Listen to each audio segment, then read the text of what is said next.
Hare Krishna, Radhe Radhe. Beat of Life by গার্গিতে আপনাদেরকে আরেকবার স্বাগত। 7 ডিসেম্বর, সময় এখন সকাল 9টা। আজকে চলেছি হাওড়া স্টেশনের উদ্দেশ্য, গন্তব্য শান্তিনিকেতন।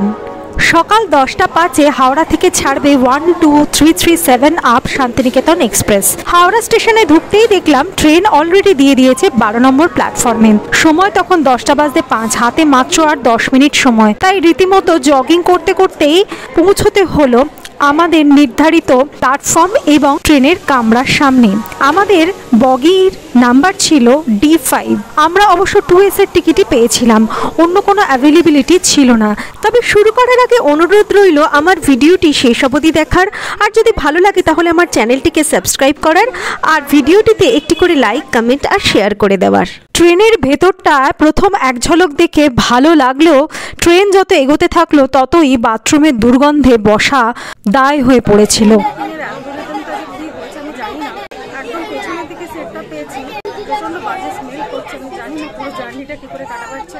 ট্রেন হাওড়া থেকে ছেড়ে সোজা গিয়ে দাঁড়াবে বর্ধমান জাংশন, তারপর গুসকরা এবং একদম শেষে গিয়ে দাঁড়াবে বোলপুর শান্তিনিকেতন। তবে এত অসুবিধার মধ্যে একটা জিনিসই ভালো লাগলো, শান্তিনিকেতন এক্সপ্রেসের স্পিড রেকর্ড কিন্তু দারুণ। প্রায় 136 কিলোমিটার/আওয়ার বেগে ছুটছিল এবং নির্ধারিত সময়ের মধ্যেই, মানে 2 ঘন্টা 15 থেকে 30 মিনিটের মধ্যেই আমাদেরকে পৌঁছে দিয়েছিল গন্তব্যে। বাইরেটা দেখুন, মাঠ আর এখন সবুজ নয়, সবে সবে নবান্ন গেল তো, ধান এখন পেকে উঠেছে, নতুন ধান উঠেছে। সময় এখন দুপুর 12:18। ট্রেন এসে থামলো বোলপুর স্টেশনে। ট্রেন দিয়েছিল 3 নম্বর প্ল্যাটফর্মে। এই ট্রেনটাই ঠিক দুপুর 1:10 নাগাদ কলকাতার উদ্দেশ্যে রওনা দেবে। আসার দিনকে আমরা এই ট্রেনটাই ধরেছিলাম, তবে আসার দিন ট্রেনটা 1 নম্বরে দিয়েছিল বলে আমাদেরকে আর ওভারব্রিজ চড়তে হয়নি। ভিডিওটিতে রয়েছে হোমস্টের খুঁটিনাটি এবং রুম ট্যুর এবং এখানকার খাবার দাবারের ডিটেলস, তাই শেষ অবধি না দেখলে কিন্তু অনেক কিছুই মিস। 2 আর 3 একই প্ল্যাটফর্মে অবস্থিত। 3 ছিল আর ওদিকটা 2। আমরা ওই যে ওভারব্রিজটা দিয়ে ওই 1 নম্বরের ওই দিক দিয়ে নামবো। সমস্ত টোটো, অটো সব কিছু আছে। এসকালেটরের ওখানে বেজায় ভিড়, তাই আমরা ধীরে ধীরে গুটি গুটি পায়ে এগিয়ে গেলাম ইনক্লাইন্ড ভাবে তৈরি ওভারব্রিজের দিকে। 1 নম্বরের দিকে যাব। 1 নম্বর প্ল্যাটফর্মে নেমে ওখান দিয়ে বেরিয়ে গিয়ে টোটো আর অটো পাওয়া যায়। যদিও সেখানেও বেশ ভালোই ভিড় ছিল। দেখছেন এত বড় ইনক্লাইন্ড ওভারব্রিজ, সেটাও ভিড়ে ঠাসা। আসলে একই রাস্তা দিয়ে ওঠা নামা দুটোই হচ্ছিল, সেজন্যই বেশ ভালোই ভিড় ছিল। তবে হ্যাঁ, এসকালেটরের মতন নয়।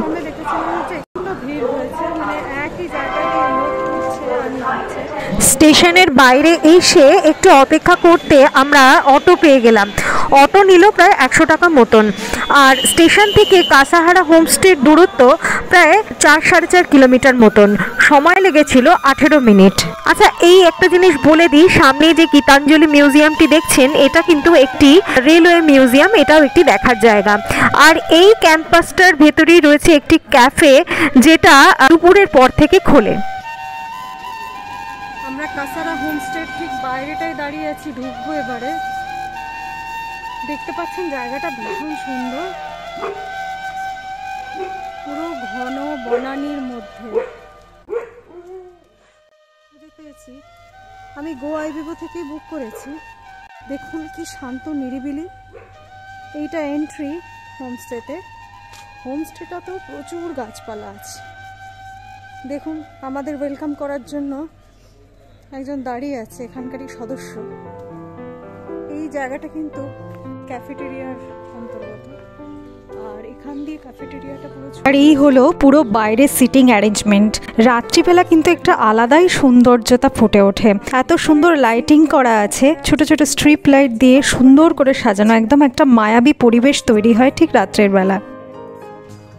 কেমন সুন্দর জল খাচ্ছে দেখুন তো। এই হচ্ছে ক্যাফেটেরিয়াতে ঢোকার আর একটা রাস্তা। ওই যে ফ্রি ওয়াইফাই আছে বলেছিলাম।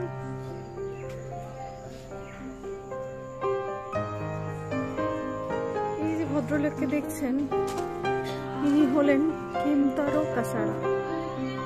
এরই স্মরণে এই হোমস্টেটাকে বানানো। এখানে এসি রেস্টুরেন্টের জন্য কিন্তু আলাদা চার্জ, 20 টাকা পার টেবিল পার আওয়ার। এটা একটু আমার একটু অদ্ভুত লাগলো। তাহলে তো গরমকালে বেশ অনেক টাকাই খরচা হবে, কেননা বীরভূমের মাটিতে প্রচন্ড গরম পড়ে, যেমন ঠান্ডা তেমন গরম।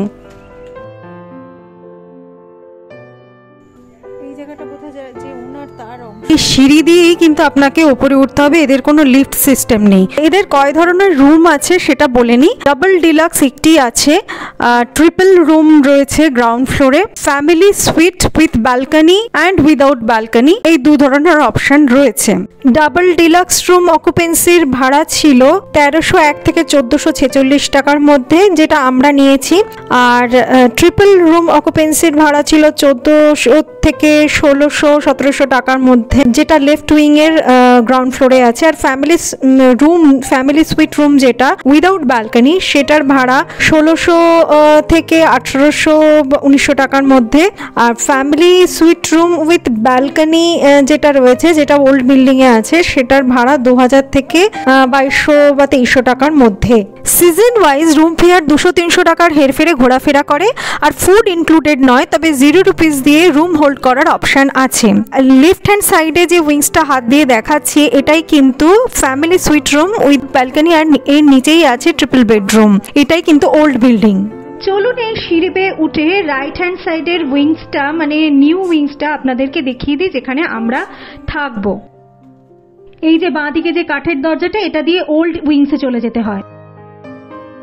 এই আমরা ফার্স্ট ফ্লোরের রাইট উইংসে উঠে এলাম। যেটা দেখতে পাচ্ছি, একটা ডিলাক্স ডাবল বেডরুম রয়েছে, আর তার ঠিক পাশেই একটা ফ্যামিলি রুম উইদাউট ব্যালকনি।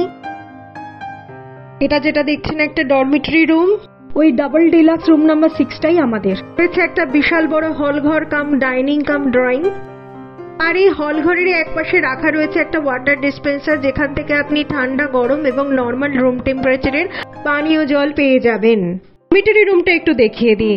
রয়েছে একটা কিং সাইজ বেড, তার পাশে একটা আয়না, একটা সিঙ্গল বেড রয়েছে দেখতে পাচ্ছেন, অনেকগুলো কম্বল, আর আরেকটি আয়না, দুটি সাইড টেবিল, এটি একটি, আর এই একটা কাবার্ড যেখানে অনেকগুলো হ্যাঙ্গার রয়েছে, খুব পরিষ্কার পরিচ্ছন্ন ভেতরের জায়গাটা। আর এই যে আরেকটি সাইড টেবিল, তার সাথে সাথে জলের জাগ এবং দুটি কাপ আর দুটি গ্লাস, রুম নাম্বার 4।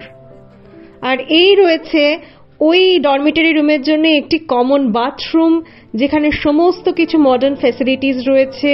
রয়েছে গিজার, একটি ছোট ওয়াশ বেসিন, রয়েছে কোমোড বা ওয়েস্টার্ন টয়লেট সেট, রয়েছে আলাদা করে একটি বালতি এবং একটি মাগ। আর এই রয়েছে একটি ফ্যামিলি রুম ঠিক তার পাশেই। ফ্লোরটাতে দুটো ফ্যামিলি রুম দেখতে পাচ্ছি, একটি ডরমিটরির ডান দিকে, একটি বাঁ দিকে, দুটোই উইদাউট ব্যালকনি। এটাতে আমরা আছি রুম নাম্বার 6, এটা ডিলাক্স রুম। একবার রুমটা দেখিয়ে দিই আপনাদেরকে।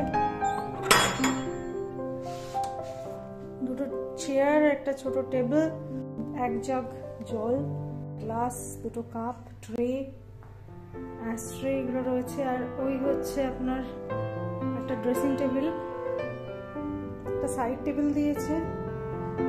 চার্জিং পয়েন্টের বড্ড সমস্যা, ওই একটাই চার্জিং পয়েন্ট আছে এই পাশে, বেডের সাথে অ্যাটাচড, একজনই চার্জ দিতে পারবে। আর এইখানে আছে চার্জিং পয়েন্ট, একটা গুড নাইটও দিয়েছে।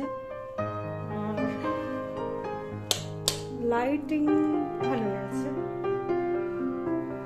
ঘরটা বেশ বড়। আর এই একটা কাবার্ড আছে, কাবার্ড হ্যাঙ্গার দিয়েছে অনেকগুলো, একটা ড্রয়ার আছে।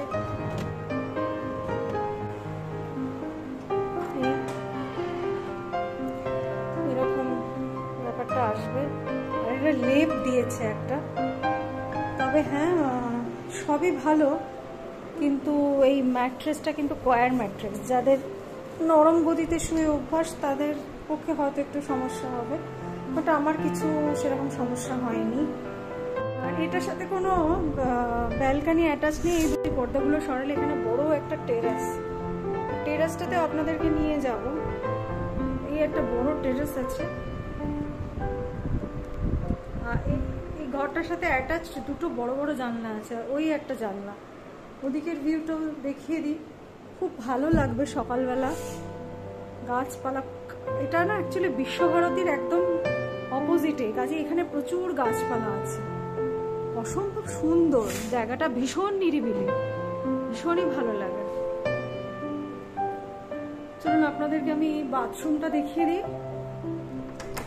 বাথরুমটার মধ্যে খুব পরিষ্কার পরিচ্ছন্ন এবং বেশ বড়, সেরকম কিছু টয়লেট্রিজ দেয়নি, একটা সাবান দিয়েছে আর একটা হ্যান্ড ওয়াশ আছে, বালতি, মগ, একটা বেসিন আছে, গিজার আছে। আমরা এসি রুম বুক করেছিলাম। Family suite room without balcony যেটা, সেটা সবই কমন অ্যামেনিটিস আছে, শুধু ওখানে রয়েছে 2টো কিং সাইজ বেড।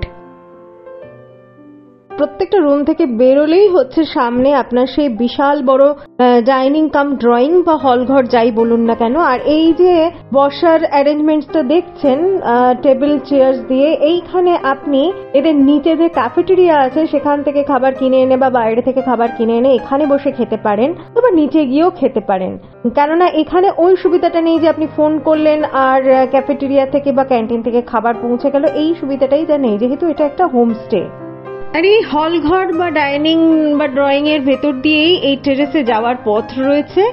টেরেসটা কিন্তু বিশাল বড়, সারা দিন এখানে রোদ এসে পড়ে, আর যেন সবুজের মেলার মাঝেই রয়েছে এই গেস্ট হাউস বা হোমস্টেটি।